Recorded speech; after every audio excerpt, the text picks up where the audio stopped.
Ready? Before we start, we'll do a little prayer.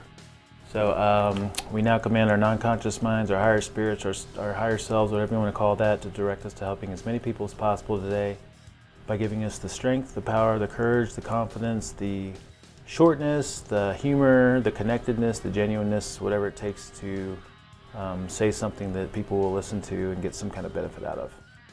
Namaste. Namaste. All right, cool. What's going on?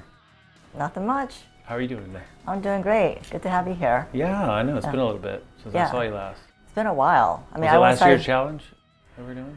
I don't know. I just remember like coming by, dropping off some flyers, but it's been a long time. That was last year's progression, so it was about a year ago. Yeah. So, sitting here with Juan of DexaFit, can you just introduce yourself, pretty please? Yes. So I'm Juan Dolegowski. Gosh, I've been living in Vegas for about half my life here. Came here when I was about 26. I own DexaFit.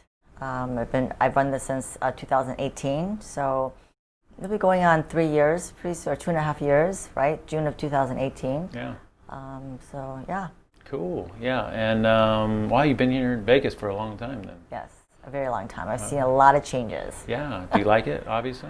You know what? I love the weather. I really can't imagine living anywhere else, honestly, because I grew up in Michigan. So I wanted to escape the snow, escape humidity and insects. So really, there's really not that humidity and insects. Yeah. Exactly. So I'm right there with you. Of all the places, I think Vegas is probably the best place. I love Southern California, but it's super expensive there. So yeah. Yeah. Yeah, and you have access to California and a lot of other stuff from here, which is really, really cool. So yeah, I just want to get to know you just a little bit, and then we will definitely talk a little bit about DexaFit, the services here, the scans. I'm a big fan of them. My 10 years of tinkering with stuff here in Vegas, we've gone through a lot of different, measuring methodologies or whatever you want to call it, and just haven't been very happy with them until we came across this. So. But just to learn a little bit about you, so we were talking earlier, and you said about 20 years ago you had back surgery. You said that was a really big pivot point for you. Like, can you tell me just a little bit about it? Yeah. So why was that such a big change in your life? Yeah. So I've had scoliosis since I was 12, and been able to manage it for most of my life up until that point. I had to wear a brace in high school, so that was kind of traumatic, but I got through that. I remember some kids. Yes, exactly. Yep. But what was the medical advice? Did they talk anything about nutrition or any of that? And then obviously, since you've became extremely healthy, like, has that had a big impact on it? I think so. I think if I wasn't as active, I would probably be in a lot more pain. Mm-hmm. I mean, I still live with a lot of chronic pain, but I think it would be much worse if I wasn't healthy, if I wasn't active. I think that's a huge part in it. Just trying to keep, being as healthy as possible. Yeah. So, but sorry, I interrupted you. Go ahead. Yeah. So I at that point, I remember I came to a pivotal point where I had the curvature had progressed to the point where the doctor said, you need to have surgery. Otherwise, at some point, you might end up in a wheelchair. And so I quit my job as an occupational therapist at that time. I quit my job here, and I flew to Pittsburgh because that's where my parents lived, and that's where the surgeon was going to do my surgery. There's a facility, UPMC, out there, one of the best doctors. So I went out there and pretty much started my life over. I had surgery. I lived with my parents. They took care of me. And at that time, I decided to go back to pharmacy school, change my career path entirely, because as an occupational therapist, I did a lot of physical, like rehab, like lifting people in transfers, things like that. And I knew like physically I couldn't handle that anymore. So I needed something that was not physical. So both my brothers were pharmacists at that time, and they said, why don't you just be a pharmacist? It's a great career. It's, great hours. And so I got into it at just the right time, just before the profession got flooded. So and that's intense schooling, right? Yes, it was. And I got really lucky. It's kind of funny because when I left Las Vegas, went to Pittsburgh, I told myself I was never going to go back to Las Vegas again. I really did not have any intentions to move back there. But the school that I got accepted to was in Henderson. Oh, wow. And it's a 3-year program, and I wanted to do an accelerated program because I was 30, it was in my 30s at that time. So I didn't feel like one extra year in school, I know it's only 1 year difference, but having to go only 3 years accelerated just sounded better than 4 years. So yeah, so I came back to Las Vegas. It's almost like a synchronicity. It was meant to be. Yeah. It was meant to be, for sure. Yeah. Cool. And then, so became a pharmacist. How'd you like that? You're the person at CVS that if I have a question, Yes, but you know what? I never worked in retail pharmacy. Okay. So I did as an intern, but my experience as an intern kind of told me this is not where I wanted to be. It was just very stressful. I give so much credit to those people who do work at Walgreens, CVS. Yeah. I don't know. They're just a different breed to be able to. It's really challenging in my mind. So I branched off into different areas. I worked in mail order, customer service, and then compounding pharmacy. So yeah. Cool. Yeah. I mean, I have a lot of respect for them too, and I have no idea from an inside perspective what they actually deal with and go through. But just, I mean, the amount of people on medications and the interaction with people on a daily basis that very stressful. Yeah. Yes. Can't even imagine it. So you said after that at some point, didn't you get into bodybuilding? Did you do a competition? I did. Like that, so, gosh, yeah. I remember I was 44, and I remember looking at myself in the mirror, and not that I was unhealthy. You know, you just come to a point where you're like, I know I could do better. So I hired a coach for the first time because I was doing things on my own. At that time, I was doing a lot of endurance races and just a lot of cardio-based things. And that's when I learned, kind of got serious into lifting weights and counting macros. And my body changed for the first time. And my husband actually suggested, he's like, why don't you do a bodybuilding show? And I said, are you crazy? Like, who wants to see, I was 45 at that time. I felt like I was making excuses. I was old. I have no butt because I'm Asian, so Asians are known for not having any glutes. I had, scoliosis. Who wants to see me on, I just made a lot of excuses. But at that point, I just realized these are just a lot of excuses. And I said, what's the harm in trying it? I'll just do it, you know? So yeah, that was a pivotal point for me because I think I proved to myself that you can do what you put your mind to. Yeah. I mean, you can accomplish what you put your mind to. So. I mean, after that, I'm sure like you gain confidence. It's like I can pretty much do anything if I really want to. I know bodybuilding is a very strange sport, and a lot of people don't understand it. I totally understand that because from the outside, I think the same things too.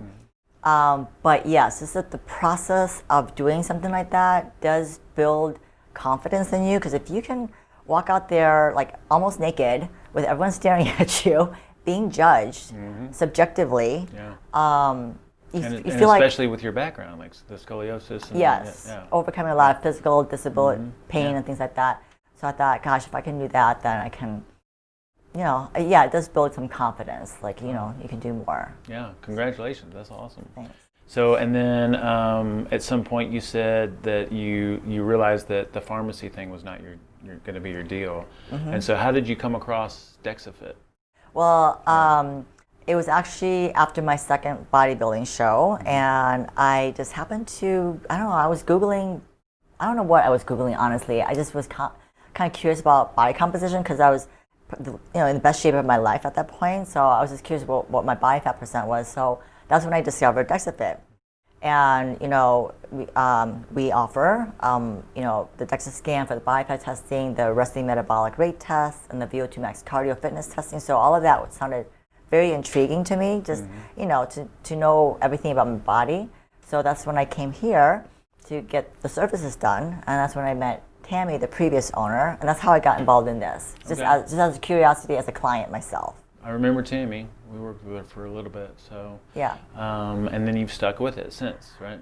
Yes, yep. That first day that I came here to get all the tests done, Tammy and I were just sitting there talking about life, and I had expressed to her just my not feeling fulfilled in my job as a pharmacist, and how my passion was in fitness and things like that.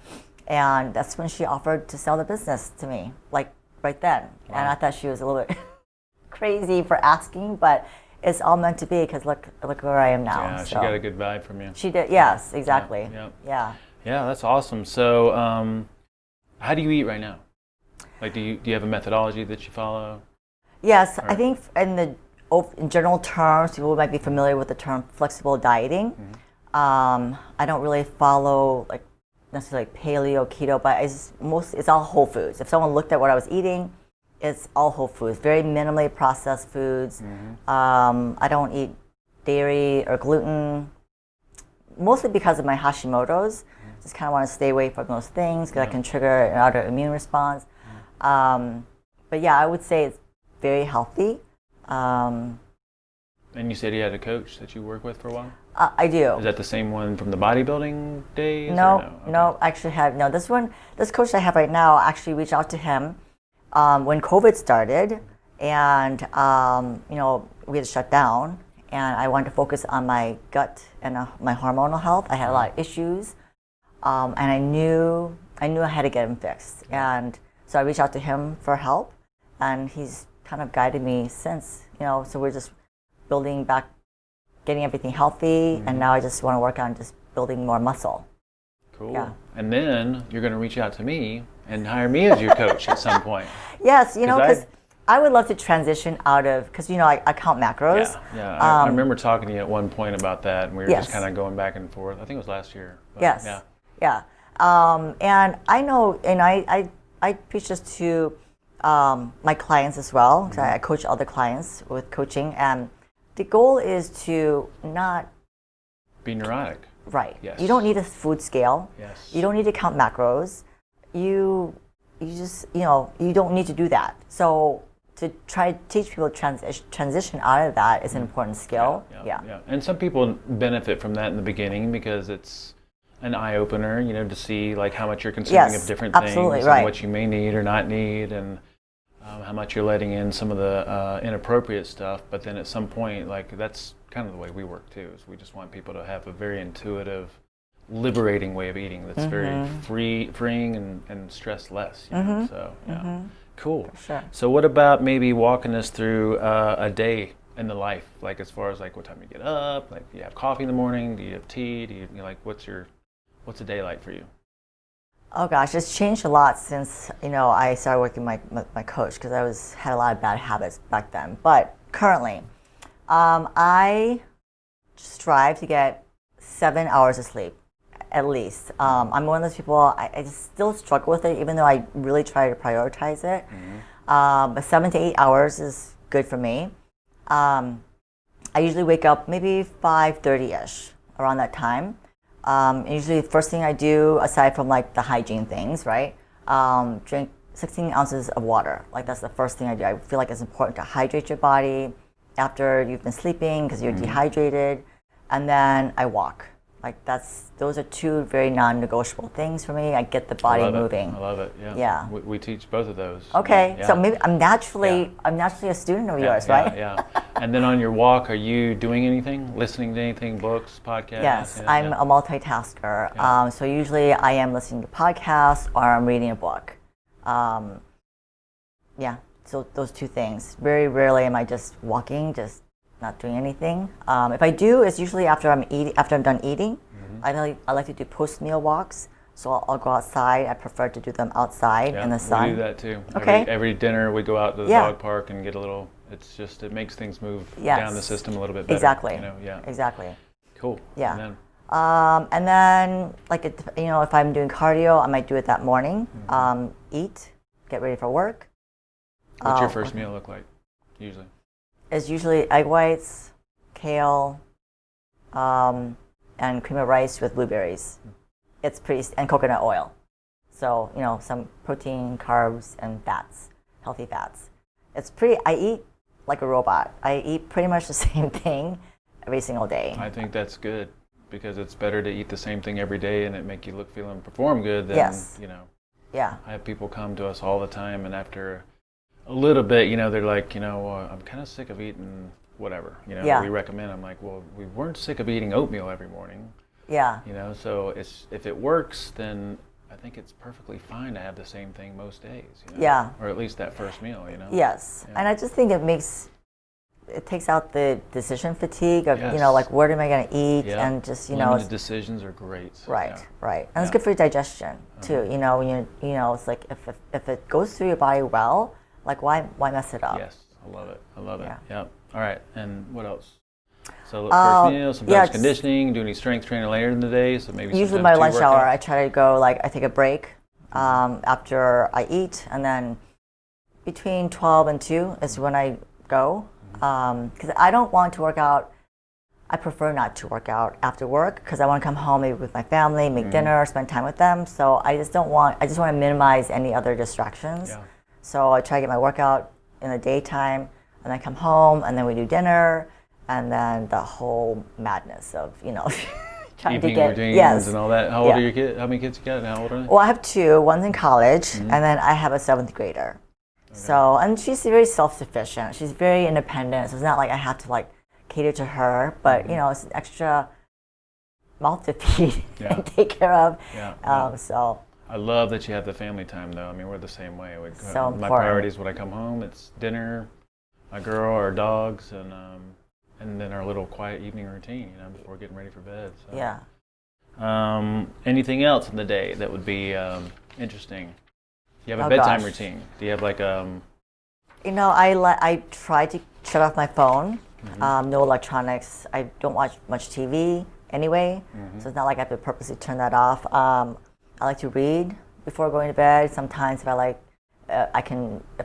want to take a bath, I'll take an Epsom salt bath. I like to do that a few times a week, just to kind of just wind down, calm the body down and the mind, and get the body ready for sleep, because I think that's really important to have a good routine. Absolutely, yeah. What book are you reading right now? 15 Laws of Invaluable Growth. I think that's the name of it, by John Maxwell. Oh yeah, John Maxwell's great. Yeah, super good. All right, so let's talk about DexaFit just a little bit. Okay.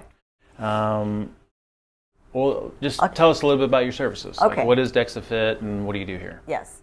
Okay, so basically anything that you want to know about your body, I would say, is you come here to a way to measure your progress, a way to track it.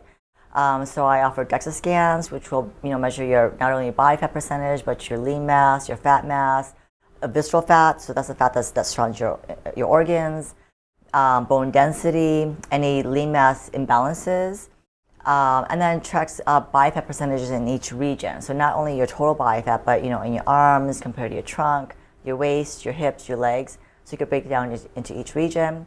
I also offer the Fit 3D scan. Now the DEXA scan, how does it do that? Is it like is it So almost low like dose, an X-ray? It is. Okay. Yes, low dose radiation is Okay. Dual X-ray, so it can separate soft tissue, which is your muscle and fat, from bone, and then it just breaks it down that way. There's a 1 to 2% margin of error. I don't think there's no 100% method, and I tell people, if you're going to track your body composition, pick one method and just be consistent with that. You can't do an in-body and then come in and do a DEXA scan. You just can't do that. You know, you're just going to get different results. And you a just lot gotta of be times you're looking consistent. for like relative change. Yes. Compared to like whatever it is that you're using. Exactly. So, Exactly. yeah. So what would be different? I mean, because we've done in the years, the SHT has referred people to. Well, we started out obviously with our little handheld impedance monitors. Yeah. And then we did bod pod, I think with in-body. So what's the difference, accuracy and all that? Or Yeah, I mean, I've would been consider, very happy with this, Yes. and a lot of the people that we send over here, like it just seems to be a little bit more accurate. But Yes. Go ahead, sorry. Yeah. I consider it the gold standard. Of course, I'm partial, but I think if you read the literature, most people would consider that as well. There is a 1 to 2% margin of error. The other ones, I would say there's a little more margin of error, usually like 3 to 5%. Plus, you're not getting as much info, like the data you're getting. It's just not as detailed. Like you're not going to get visceral fat reading from any other machine, or bone density. Yeah, exactly. Or bone density per body part and per section. region. Yep. Exactly, exactly. Yeah, and then also you have the 3D scan. So Right. The 3D scan is fun. I think it's another way to measure your progress because it captures circumference changes. So for people who might have a lot of maybe inches to lose, or maybe they want to put on some muscle, whatever, you can capture those visual changes in a more accurate way because it's 3D. Yeah. I've seen that to be really beneficial because I have a ton of people that either go through a progression or I work with privately, and the scale weight doesn't change much at all, but you can see they're like half the person they were. Yeah. It's a redistribution, you know. For sure. And then when they see the results of the 3D scan, it's just like, oh, wow. Exactly. And it's because it's measurable, it's black and white, you know, it's so valuable. It's because we know that the scale is very one-dimensional, doesn't tell what's going on inside. So yeah, it's a great way to track, make sure you're going in the right direction. So it's a 3D scan. It's like you get a naked picture of yourself or something? Well, you could if you want to. Some people have. I tell you, all you need to do really is get down to your underwear or like bra and panty or sports bra, nothing baggy, because it's going to take a 3D image. Right. So yeah, for the most accurate reading, I know some people have admitted doing it naked. You don't have to. Right. Yeah. Okay. So yeah. Cool. What else did we want to ask? There were some things we were talking about when we first came in. I felt like I wanted to, do you need to, in preparation, is it like ideal to do it a certain time of day? Do you need to be fasted? Does it matter? Yes. So ideally, you have to be fasted for at least 2 hours and no exercise the day of the test because it can affect your lean mass reading. It can, make it less than what it is. So usually, I say walking is fine, but don't do any cardio or resistance training the day of the test. I mean, that cuts out like 90% of our people because we can't go a day without working out. I know. A lot of people kind of struggle with that. And this is why I'm joking. No, it's real though. It's a real thing.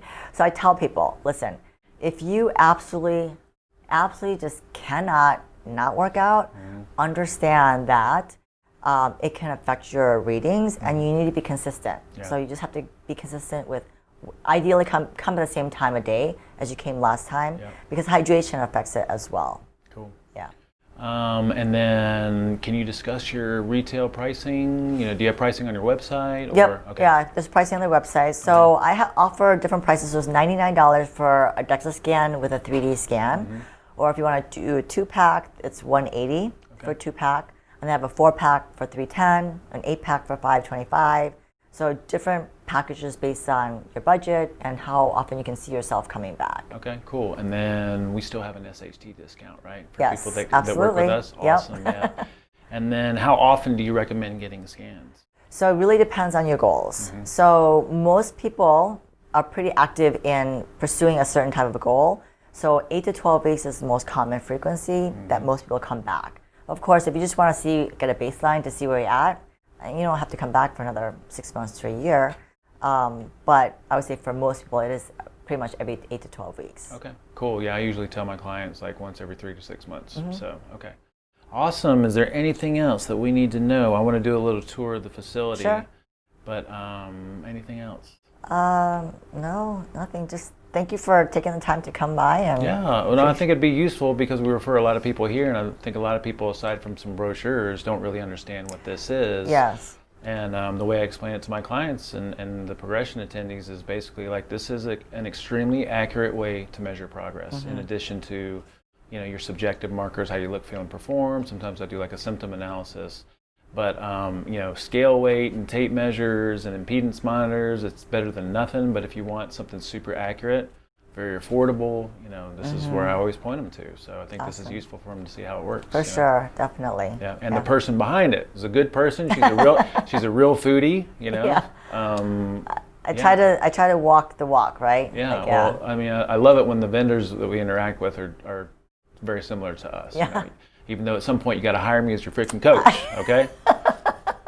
We'll be looking at that. Okay. Yeah. All right. Cool. So thank you so much for your time. You're welcome. That was really awesome. You're welcome. And then maybe we'll do a little tour of the facility. Okay. Yeah. Let's do it. Yep. All right.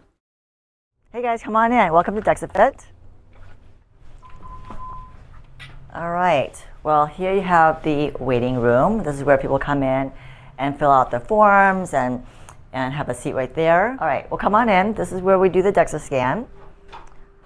So this is basically dual X-ray technology. It measures your body composition, your body fat percent, your lean mass, your fat mass, bone density, visceral fat. So what happens is we have someone lay on the table, and I strap the ankles with a Velcro strap, Gotta lay still. It's usually 6 to 8 minutes long, or 6 to 11 minutes long. Holy moly. And If you're not meditating, that might be challenging. some of them actually do kind of fall asleep. And then this part of the unit moves. So it starts right here, and it slowly passes over the body, and it ends at the feet. So they just gotta lay still during that time. Cool. And then do you even bother with a scale weight here? No, because actually, well, if they have no idea, but most people have a general idea, because I want to put that in the system, because this will tell me which program is going to use to do the DEXA scan. But the DEXA scan will give the actual total weight, because it does weigh out the lean mass, the fat mass, and the bones. So it does give an accurate weight of the person. Cool. Yeah. All right. So come on, follow me. This is where we do the 3D scan. So this will take a 3D avatar of the body. So what happens is someone will stand on the feet and pretty much lift up the handles, press them down. And when you do that, this bottom part's a turntable. It's going to turn them 360 degrees, and it captures a 3D image of the body, and it will capture all the measurements. Nice. So it's a good way that's how you get all your circumference measurements. Circumference, exactly. And then come this way. This is where I do other testing. This is where I do a resting metabolic rate test. So this calculates how many calories someone is burning at rest, and if their metabolism is slow, normal, or fast. And then I also do a cardiovascular VO2 max fitness test. Right now I'm not conducting them because of COVID, but it just measures, I would call it giving a grade for the heart. It just measures the cardiovascular fitness, and it gives like heart rate training zones. Okay. How do you measure the resting metabolic rate? So someone sits there for 15 minutes, and they have to wear a mask, and they get hooked up to this med cart. So this is the same kind of cart that ICU units have in a hospital, and basically with a carbon dioxide and oxygen exchange rate, it can calculate how many calories that they're burning, and then from there it can extrapolate how many calories they need to be eating based on their goals and their activity level. And because it gives them what they measured as their RMR versus a predicted formula, we can calculate if their metabolism is slow, normal, or fast. Okay, cool. All right, well, thank you so much for that little tour. Anything else? Nope, you're welcome. Okay. You're welcome here anytime. All right, thank you so much. I'm going to take you up on that. Okay.